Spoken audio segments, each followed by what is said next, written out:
नमस्कार दोस्तों, स्वागत है आप सभी का एक बार फिर से। आप सभी को याद होगा आईबीपीएस क्लर्क का एग्जाम जो है वो 24 तारीख में, 25 तारीख में और 31 अगस्त में हुआ था। और अगर आपको पेपर का पैटर्न भी याद होगा तो मैंने आपको एक रिव्यू दिया था कि ये आपके 24 तारीख की जो शिफ्ट थी उसका पैटर्न लगभग पहले दो शिफ्ट में लगभग गुड पैटर्न आया था।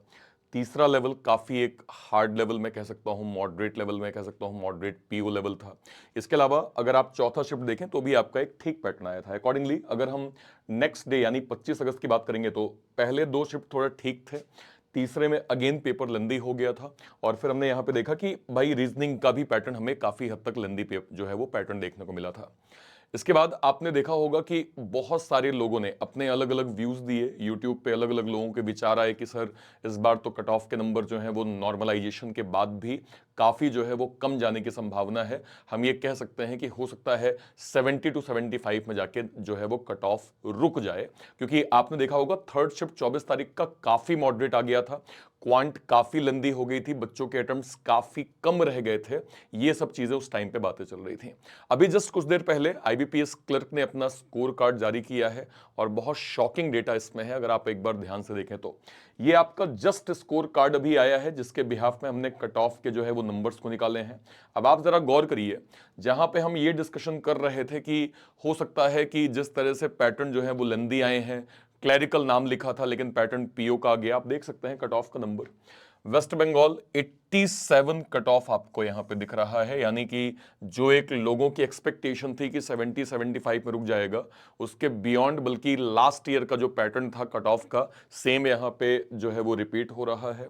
उत्तराखंड के भी नंबर आप देख सकते हैं, 87 का कट ऑफ यहां पे गया है। हिमाचल प्रदेश आप देख लीजिए 86 कट ऑफ गया है। अगर आप यहां पे राजस्थान देखें 83 कट ऑफ गया है। दिल्ली का लगभग 80 के करीब कट ऑफ गया है। मध्य प्रदेश का लगभग जो है वो 80 के करीब कट ऑफ गया है। बिहार का 79 लगभग कट ऑफ गया है। इसके अलावा अगर मैं देखूं, हिमाचल प्रदेश मैंने आपको बताया 86 कट ऑफ गया ही है। आसाम का 83 कट ऑफ गया है। महाराष्ट्र का 73 कट ऑफ गया है। यूपी का लगभग 79 पॉइंट समथिंग था, मतलब नियर अराउंड आप कह सकते हैं कि 80 कट ऑफ आपका यहां भी था। तो एक प्रकार से मैं कह सकता हूं कि जो एक हमने पेपर का पैटर्न देखा था, जिसके बाद एक जो तथ्य चल रहे थे, उन तथ्यों से हटके ये कुछ नंबर के कट ऑफ आपको मिले हैं। अब देखिए, इससे दो बातें क्लियर होती हैं। एक तो ये होता है पीओ लेवल का पैटर्न, तो हम जानते ही हैं कि ऑलरेडी हमें ये पता है कि हो सकता है हम 35 बाई 35 ना कर पाए, लेकिन हाँ इतना नंबर है कि एटलीस्ट हमारा 26 नंबर, 28 नंबर, 30 नंबर भी बन जाएगा, तो वो भी एक आइडियल स्कोर माना जाता है। अभी आपको क्लैरिकल लेवल में भी थोड़ा सा अपने कॉन्सेप्ट्स को ज्यादा ब्रशअप करने की आवश्यकता है। आने वाले एग्जाम्स में जो भी आपके क्लैरिकल या असिस्टेंट लेवल के पेपर होंगे, वहां पे आप मेक श्योर करिए कि आपको कॉन्सेप्चुअली क्लैरिटी बहुत अच्छे से हो, क्योंकि अगर पेपर का पैटर्न थोड़ा सा भी लेट सपोज एक लेवल अप भी आता है तो भी आप कट ऑफ में ज्यादा नॉर्मलाइजेशन, क्योंकि हमने लास्ट के कुछ एक एग्जाम में देखे हैं जो कि पीओ लेवल है, तो ठीक है वहां पे आपका कट ऑफ उतना है कि हमें मालूम है कि हाँ भाई ये डेटा इसी के आसपास जाता है।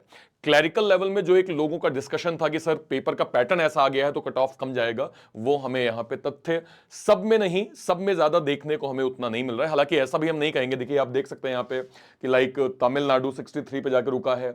इसके अलावा आप कह सकते हैं कि यहां पे लाइक जो कर्नाटका है 64 जाके रुक गया है, राइट। महाराष्ट्र 73 जाके रुक गया है, तो वो भी एक तथ्य है कि जहां पे 70 75 का एक तथ्य था वो भी यहां पे लागू है, लेकिन सब में लागू आपका नहीं हुआ है। तो आने वाले टाइम पे आप इन एग्जाम्स को ध्यान दीजिएगा, कॉन्सेप्ट जो है वो क्लैरिटी आपकी अच्छी हो, प्रैक्टिस आपकी ज्यादा बेटर हो, और चीजों में आपका प्रैक्टिस जो है वो बेटर होना चाहिए। आप मुझे जरूर बताइएगा कि आपके ओवरऑल मार्क्स जो है वो कितने आए हैं, आपने अटेम्प्ट्स कितना किया था, और आपको आपके स्कोर कार्ड में टोटल मार्क्स कितने दिख रहे हैं, इसे आप कमेंट सेक्शन में जरूर मेंशन करिएगा। मैं यहां पे इंपॉर्टेंट चीज बता दूं, अभी आगे दो एग्जाम्स आपके लगे हुए हैं।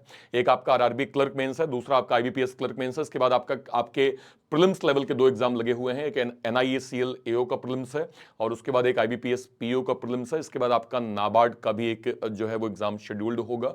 इसके अलावा एसबीआई पीओ एसबीआई क्लर्क का नोटिफिकेशन सामने है, और इसके लिए बैंकिंग वाला लगातार आप सभी के लिए बेटर प्लान कर रहे हैं। इसके लिए हमने कुछ स्पेशल बैचेस भी यहां पे लॉन्च किए हैं। आप देख देख सकते हैं कि हमने यहाँ पे SBI PO SBI क्लर्क का बैच लॉन्च किया है, विजन RBI असिस्टेंट का बैच लॉन्च किया है, SBI SO का बैच लॉन्च किया है। आप इनको जरूर अवेल करके अपनी स्टडी बेसिक से कर सकते हैं।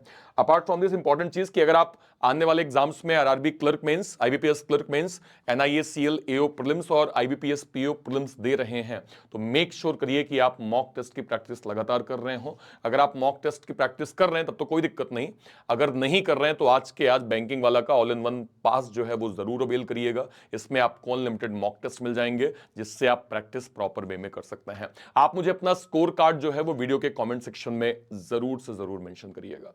Till then bye bye, thank you so much, जय हिंद, थैंक यू।